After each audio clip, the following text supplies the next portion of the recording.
partout là où vous me suivez. C'est la toute première fois que j'apparais dans cette chaîne pour vous parler de ce que nous allons essayer de partager. Tel que vous me voyez, je suis malade, mais cela ne m'a pas obligé à rester sur le lit. D'abord, pour commencer cette émission, nous les passerons à chaque fois dans ces conditions que vous voyez derrière moi. Nous sommes quelque part là où je suis actuellement en maquis et souvent nous aurons à passer nos émissions comme ça, nous aurons à passer ces émissions avec ces décors derrière moi. Dieu veut des choses et grâce à cela, il a mis quelque chose dans mon cœur dont je vais essayer de parler avec vous cet après-midi.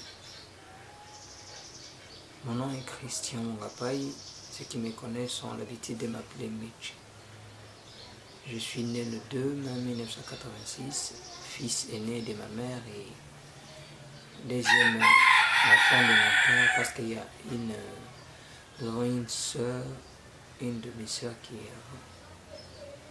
Pourquoi je vous parle j'ai essayé de parler de ça comme ça? Parce que je vais vous raconter une histoire et je vais vous demander par rapport à cette histoire que vous les prenez vraiment au sérieux et que vous, si ce sont des histoires qui vous arrivent dans votre vie, mettez-vous à prier.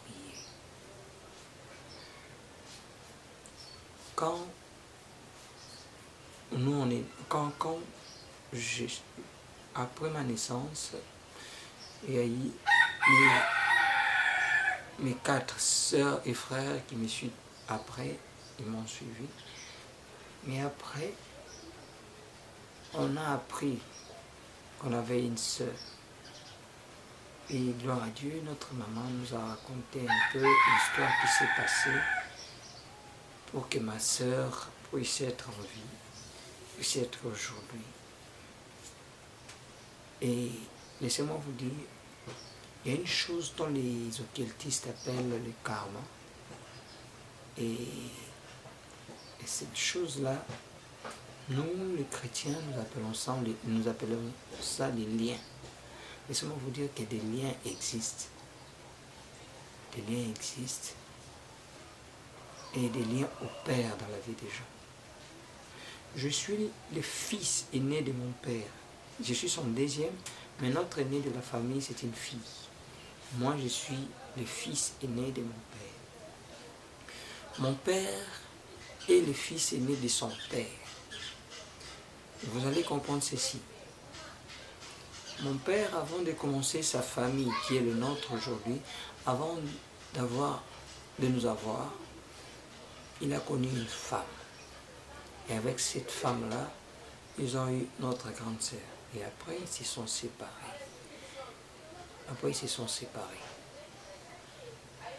Cela a passé des années. Et après, moi, à mon tour, j'ai connu une fille que j'ai aimée de toutes les forces de ma vie. On a passé presque notre jeunesse ensemble. Et on a pris cette décision d'avoir un enfant. Et on a eu cet enfant. La merveilleuse Gaëlle, que j'aime beaucoup. Après, les choses sont chamboulées et comme je vous explique, aujourd'hui, je n'ai pas vraiment compris ce qui s'est passé. Et c'est que seulement moi j'ai retenu et j'ai compris que le spirituel agit dans des histoires. Des liens existent. Parce que ces liens-là de la famille, l'histoire qui est passée avec mon père ne m'a pas laissé. Ça a insisté pour que moi aussi je puisse vivre ces mêmes histoires. Pour que moi aussi je puisse avoir un enfant qui va naître. Un enfant qui va naître dont sa mère ne serait pas avec moi. Et je vais fonder une famille avec une autre femme. Quand je dis que je vais fonder une famille, parce qu'actuellement, ça fait déjà 3 ans que des choses ne marchent pas avec la maman de ma fille. Et maintenant, il y a déjà quelqu'un d'autre dont on est en train de prévoir d'aller de l'avant. Pourquoi je vous parle de ça, mes frères, mes sœurs? Priez. Ne faites pas, ne blaguez pas avec la vie. Le diable est là. Et le diable ne veut pas que les jeunes soient stables. Ils ne veulent pas que nous soyons stables. Si tu as plusieurs enfants avec plusieurs mères, tu ne serais pas stable dans ta vie. Tu risquerais de ne pas savoir quoi faire au moment où tu dois le faire. À chaque fois que vous avez cette chance-là d'aller à l'église ou de prier, il faut prier par rapport à votre progéniture. Il faut demander à Dieu de vous aider à fonder une famille avec une seule femme.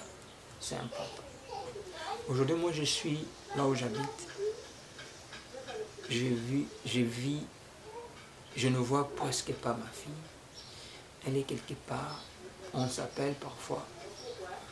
Mais pour que je puisse savoir comment elle va, je dois seulement espérer qu'aujourd'hui on ne m'a pas appelé, donc c'est qu'ils vont bien. Parce que si elle est malade, on va me dire qu'elle est malade. Et je vous dis, avec la fille dont tout a changé comme ça, c'était une fille dont tout le monde savait qu'il m'aimait. Mais ça s'est passé comme ça. C'est pour dire quoi? Quand le diable veut opérer, la première des choses qu'il fait, c'est d'installer la division. Vous savez, dans l'idéal de Dieu, de Jéhovah Dieu, Dieu ne divise pas. Dieu ne divise pas, Dieu sépare les gens. Pourquoi? Dieu ne divise pas les gens. Pourquoi Dieu ne divise pas les gens, mais il sépare les gens? Parce que la division apporte la souffrance, mais Dieu ne porte pas la souffrance. Tout ce que Dieu fait dans la vie des gens, ce n'est pas pour apporter la souffrance dans la vie des gens, mais c'est souvent pour apporter la paix dans la vie des gens. Souvent pour apporter la paix. Je vais vous raconter une histoire. J'ai vécu à une époque, quand j'étais encore plus jeune, avec une fille, et je vais taire le nom. J'ai aimé aussi cette fille-là. La jeunesse nous a conduit un peu dans le chemin. On a vécu avec cette fille-là, on priait dans une même église, et le jour où il fallait qu'on puisse se séparer avec la fille, elle devait aller à Brazzaville. Et c'était une prophétie donnée par le pasteur qui était dans l'église où nous prions, qui a fait en sorte qu'on puisse se séparer. On lui a prophétisé pour lui dire que moi je ne suis pas le mari dont il va passer toute sa vie, et son mari est de l'autre côté de Brazzaville, donc il doit aller à Brazzaville. Et je vous dis que j'ai souffert. J'ai souffert, j'ai pleuré. Ça, quand je pleurais, je ne savais pas que c'était la décision qui venait, c'était une décision céleste. Dieu voulait pas que je puisse continuer avec cette fille parce que je devrais m'épanouir. Parce qu'après le départ de cette fille-là, tout ce qui est arrivé après, c'était que de bénédiction. Dieu m'a fait grandir d'une façon où j'ai compris certaines choses. Et cette fille-là est derrière moi aujourd'hui. Et bien qu'il est derrière moi, la vie qu'elle est en train de mener aujourd'hui, ce n'est pas la vie qu'on prévoyait, mais c'est la vie que Dieu a permis qu'il puisse vivre dans sa vie. Laissez-moi vous dire une chose. Dieu est merveilleux. Dieu, quand il veut faire quelque chose, même si tu plais, confie-toi à Dieu. Même si quelqu'un de ta famille meurt, confie-toi à Dieu. Même si quelqu'un que tu aimes trop part, confie-toi à Dieu. Parce que ce que toi tu es en train de voir comme division, Dieu ne le voit pas comme division.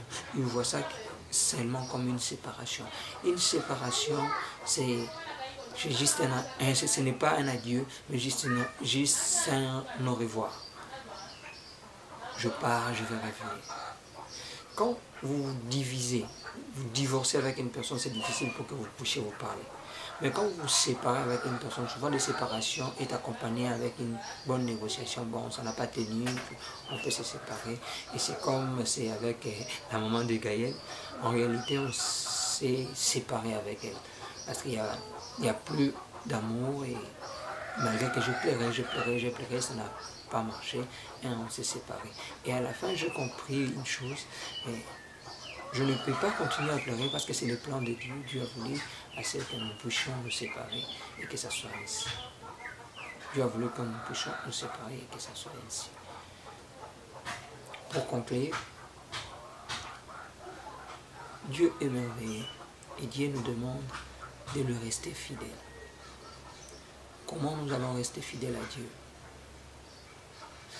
En suivant ce que la Bible dit. En suivant ce que la Bible dit. Mais laissez-moi vous dire que la Bible dans son entièreté nous dit qu'une seule chose. Soyons justes, parce que Dieu est juste. Le seul et l'unique différence entre l'homme et Dieu, c'est la justice. Si tu deviens juste dans tout ce que tu fais, si tu deviens juste dans tes affaires, dans tes projets, tu es juste. Tu ne prends pas les histoires des autres. Tu ne fais pas des histoires pour des intérêts futiles. Tu fais tout comme Dieu veut. Laissez-moi vous dire, mon frère, ma soeur, Dieu va te bénir dans ta vie et tu verras des choses se transformer dans ta vie. Pour aujourd'hui, je ne veux pas aller loin. Je vous donne seulement rendez-vous dans cette chaîne Mission Yahweh. Mission Yahweh TV qui est une chaîne dont souvent nous allons partager avec vous des histoires comme ça. Et je souhaiterais que vous partagez ces émissions et vous vous abonnez aussi pour ne rien manquer de mes passages dans vos téléphones, dans vos maisons, partout là où vous aurez la chance de me suivre. Et j'espère que Dieu va faire de grandes choses. Mission Yahweh, c'est votre chaîne.